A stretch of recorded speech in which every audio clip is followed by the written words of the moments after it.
Yes. Online. But I like to bring to Community Voice my good friend from way back, Felicia Harris. Thanks for being on Community Voice, Felicia. Thank you for inviting me, Jeff. Oh, you're welcome. We've come a long way from Yeah, Toastmasters. I was going to read that as part of your bio as well. We did. That's where we met at, right? At Yep. Toastmasters. And just for the record, I was doing a Toastmaster speech, right? And I'm thinking I'm the bomb. I'm dropping this knowledge and all this, right? And she comes and said, well, you could have did this, but I was like, really, Felicia? But it was helpful stuff, but that was the essence of her personality. She's always helping, always making sure people maximize and do the best that they can. So she gave me that feedback, and I was giving her the side eye, but she was right. No, but it's all good. Thanks for being on the show, Felicia. Definitely, we have come a long way since Toastmasters. So talk a little bit about the work you're doing. I mean, Women's Commission for the City of Philadelphia. Talk a little bit about that. Yes, I was appointed by Mayor Jim Kinney as one of 27 commissioners for the Philadelphia Commission for Women, and then I was later appointed chair of the commission. And so we're very new. Prior to us being put into place last, I want to say March, there had not been a women's commission for almost over 20 years. Wow. Yeah. Previously it was under executive order, which means that any mayor could elect if he wanted to have a women's commission or not. And what happened was former Councilwoman Marion B. Tasco and current Councilwoman Blondell Reynolds-Brown, they took it to the ballot and they asked voters if they thought that there should be a standing women's commission permanently. Awesome. And voters voted yes. Yeah. And so we were just appointed last year. Our first year we really had a lot of public events so that we could hear from the community and hear from women about issues that were important to them. And I guess I'm giving you guys just a little bit of a sneak peek because we're not supposed to unveil it until September. But we finally came up with our priority and focus area for this new fiscal year, FY18, so from 2017 to 2018, and we'll be focusing on economic empowerment for women. Cool. Yeah. That kind of fits right up your alley, though, because of all the things that you're doing in terms of the organizing and the creative fundraising. So economic empowerment is, something that you kind of have a passion for in that regard. It is, and we actually, I think I just lucked out on that because we really took the feedback that we received from the women in Philadelphia. We had a conference in March, and women were able to fill out surveys and participate on in different panel discussions that we had. And from there, we kind of took that information, sorted through it, and that was one of the issues that majority of the women said was most important to them. Yeah. And going back a little bit, because I know you do the work with Influence in Action, but you also now have High Touch. Combine all three because I see the synergies there because you've always, when I first met you, you were doing the Influence in Action movement, I Am. And that really blossomed into being the beautiful thing that it is now, the organization and working with young ladies and young women as well. And now you have High Touch and now you're with the commission. Speak to how all that came together from its infancy to the point right now we're at to doing the great things in the city. It was a journey. It was a journey. And so when people ask, like, how did I get to where I'm at right now, like, it was a journey. And I actually graduated from college thinking I was going to be a real estate mogul.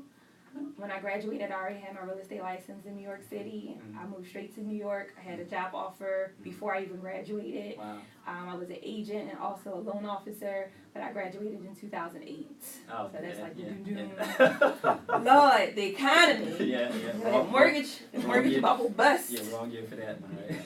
Put me right back at home. And so like my dreams were like shattered. I was like, oh man, what am I going to do next? All right. So I kind of just took any job, which landed me at the Urban Affairs Coalition, and this was in early 2009. And I actually worked on the Convention Center expansion project. Oh, wow. And I was an advocate for women and minorities on the construction site.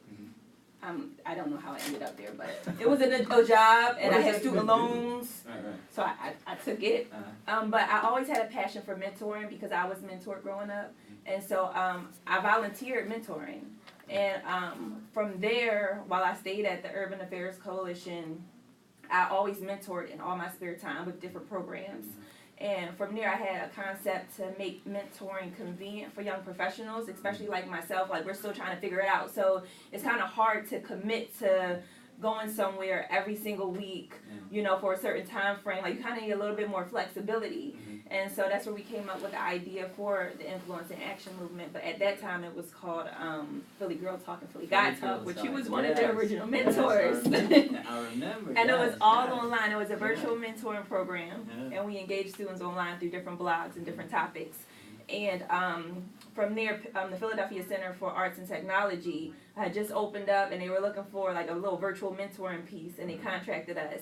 And I put on my marketing hat because I have a business degree from Howard, and I was like, well, we have to like operationalize, we need to rebrand, Right. and so we turned it into Influencing Action Movement, where we took it offline, but we still made it convenient for mentors, where we just asked for them to give at least 4 hours a month, and they could be flexible on that, volunteering through the program, mentoring young people. We kept it very structured, still brought in outside facilitators to teach the different topics.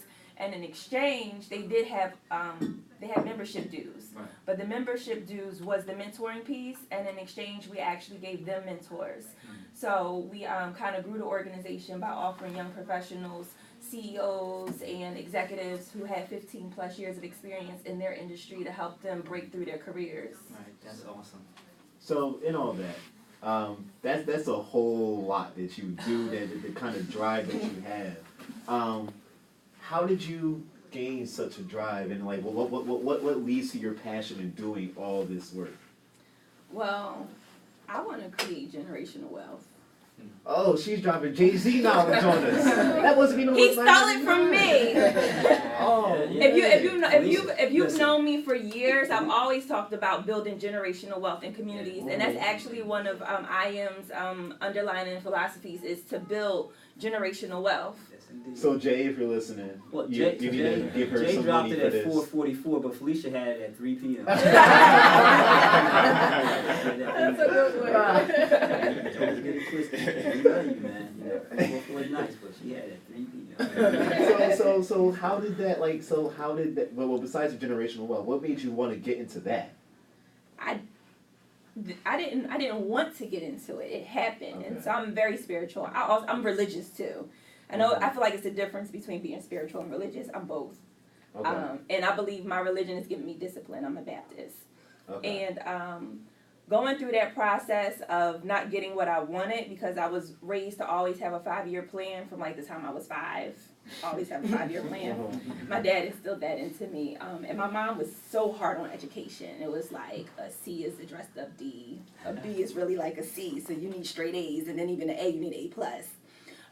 But that discipline helped me, and it kept me focused. And just seeing where my parents, where they came from, and especially my mom, she sacrificed so much just so that I could have a great education and so that I could have opportunities. And that love and respect I have for my parents, I wouldn't want to let them down. I don't want to let my family down. And so it got to a point where I always worked hard. And I thought that if you work hard, you get what you want. And in that moment, when that mortgage bubble bust and the plans went out the window, regardless of how hard I worked, then I had to turn to my spirituality and my religion and understand that God's plan is the plan for me and not my own plan. So at that moment, I had to humble myself and stop making plans for myself and just kind of take what was ever next. So that job at the Urban Affairs Coalition that just opened up and I needed a job, I took it. And from there, you fast forward like 8-9 years later, I think I left for a period of time at UAC, but I went back, and I went back as the president's executive assistant, a job I didn't want to take, but she became my mentor. And from there, I learned the fundraising, I learned the brand strategy, and I learned how to build community relationships. And that's an awesome thing. I'm gonna wrap this segment up with Felicia Harris, the awesome young lady here, just doing amazing things. I can't list everything she does. That'd be another hour segment. But she's doing some I want to leave this one quote, and you speak to it, Felicia, then share with our listening audience how they can get in contact with you and support the work that you're doing. We're definitely going to have you back on Community Voice. It's a quote by Maya Angelou, and I think about this quote, and I think about you. It says, "Try to be a rainbow for someone else's cloud." And that's what you've always been. You've always been that rainbow when you're ministering or mentoring young ladies. They're always seeing you as that rainbow of hope in their life. So you being a rainbow, speak to that and then let our listening audiences know how they can get in contact with you to support the work that you're doing. Wow, that's very flattering. I try, a motto and a quote that I live by is that service is the rent that we pay for our time here on earth. So that's just my rebuttal to that quote. And so if we all live by that, we all would be a rainbow in someone else's life. That's for sure. And how can our listening audience get in contact with you to support the work that you're doing in the Women's Commission, IM, or High Touch? So the centralized place to get anything about Felicia Harris and all the different things I'm doing and connect with those things, you can go to my personal website, which is FeliciaDHarris.com, FeliciaDHarris.com. That's what's up, and that's Felicia Harris. Thanks for being on Community Voice. Again, we will have you back because you are multifaceted, and we want to continue to dig into the layers of the great things that you're doing. Let our listening audience know how they can really stay in tune with the work that you're doing throughout the city and throughout the nation, because she's awesome. But thanks again, Felicia, for being on Community Voice. Thanks for having me. You're quite welcome. My man Isaac, it was another successful show we had here on Community Voice, man. We had these dynamic guests that we